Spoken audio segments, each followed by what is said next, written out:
Hello बच्चों, मेरा नाम साक्षी गुप्ता है। आज आप मेरे साथ पढ़ेंगे आपकी पाठ्य पुस्तक हिंदी की कक्षा 8 का पाठ 15। इसमें आप एक कविता पढ़ेंगे, कांटों में राह बनाते हैं।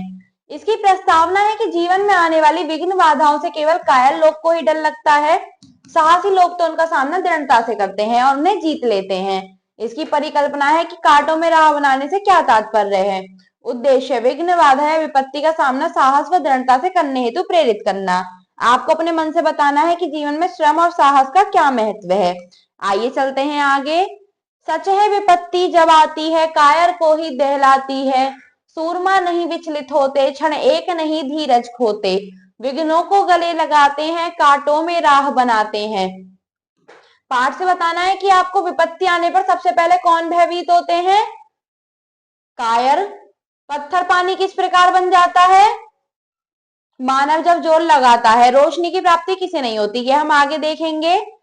सच है विपत्ति जब आती है कायर को ही दहलाती है। इसमें कवि कहते हैं कि जब भी हमारे ऊपर कोई परेशानी आती है तो उससे कौन डरता है? सिर्फ डरपोक लोग। सूरमा नहीं विचलित होते, जो योद्धा होते हैं, शूरवीर होते हैं, वो कभी भी नहीं डरते। क्षण एक नहीं धीरज खोते, कभी भी अपना किसी भी एक सेकंड के लिए भी धैर्य नहीं खोते हैं। विघ्नों को गले लगाते हैं, कांटों में राह बनाते हैं। वो सारी परेशानियों को गले लगा लेते हैं और कांटों में भी अपने लिए उस रास्ता निकाल ही लेते हैं। है कौन विघ्न ऐसा जग में टिक सके आदमी के मग में।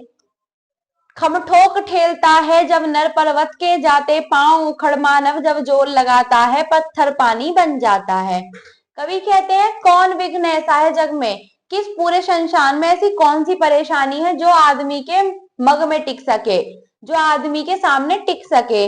अगर आदमी अपना मन ठोक लेता है तो पर्वत के भी पांव उखड़ जाते हैं। जब मनुष्य जोर लगाता है तब जब पत्थर भी पानी बन जाता है।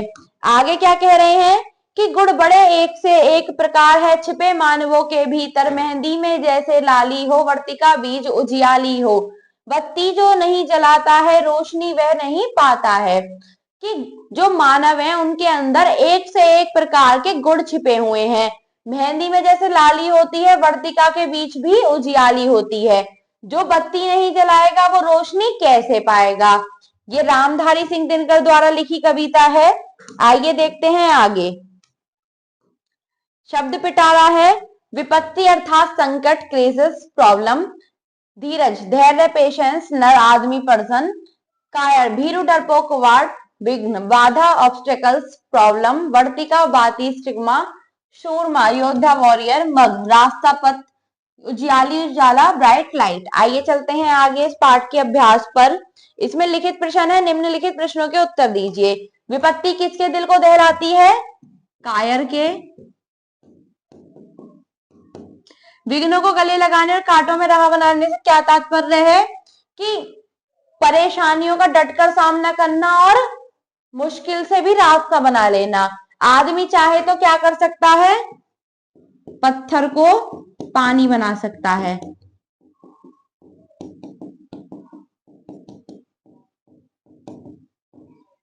मेहंदी की क्या विशेषता है? लाली। आइए चलते हैं आगे। निम्न पंक्तियों का भावार्थ स्पष्ट कीजिए। है कौन विघ्न ऐसा जग में टिक सके आदमी के मन में।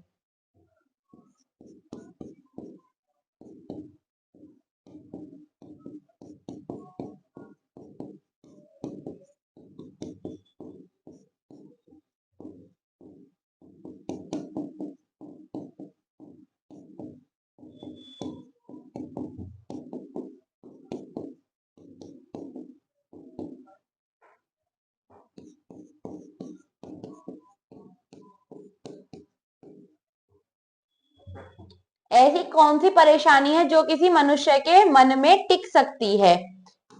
आइए चलते हैं आगे। मानव जब जोर लगाता है पत्थर पानी बन जाता है।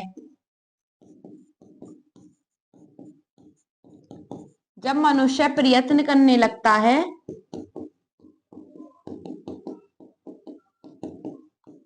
तो वह पत्थर को भी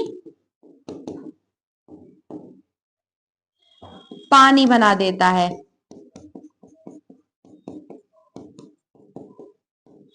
आइए चलते हैं आगे। सही विकल्प के आगे सही का चिन्ह लगाइए।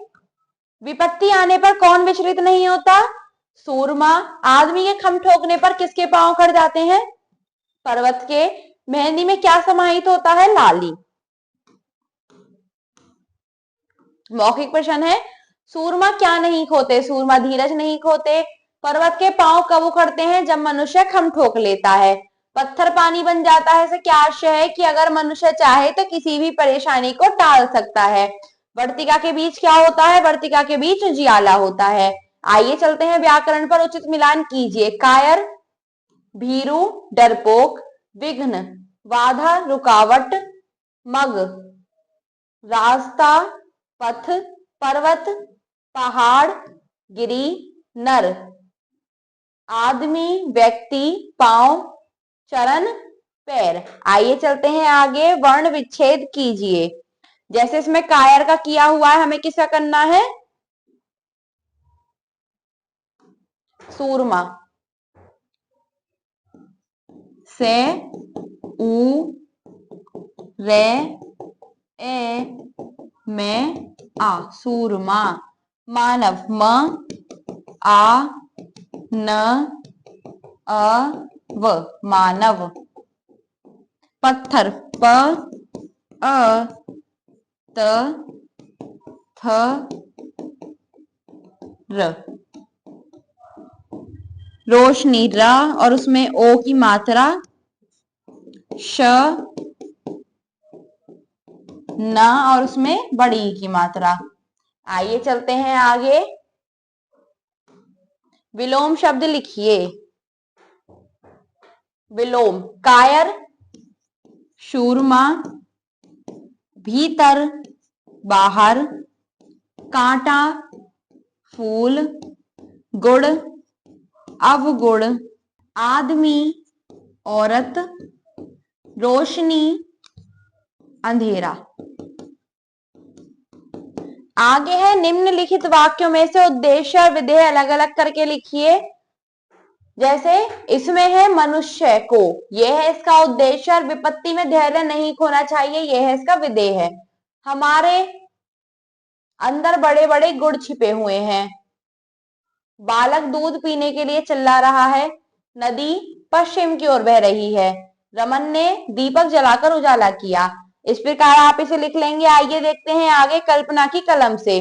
आपको बताना है कि जब आप पर कोई विपत्ति आती है, कोई परेशानी आती है, तब आप उसका कैसा सामना करते हैं।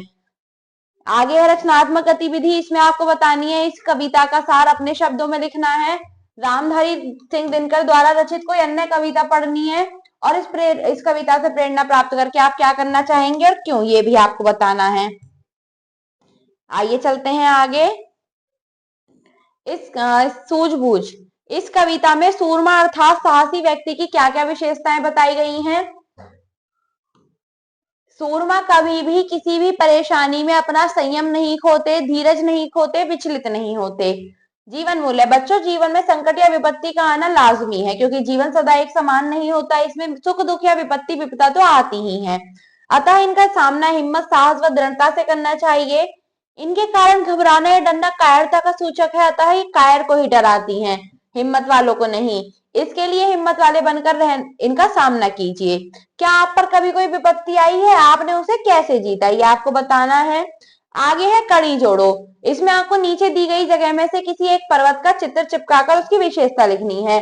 आप जिस पर्वत का यहाँ पर चित्र चिपकाएंगे उसी की ही विशेषता इसमें लिख देंगे। इस प्रकार आप इस अभ्यास को अपनी अभ्यास पुस्तिका में पूरा करेंगे और इस पाठ को याद करेंगे। धन्यवाद।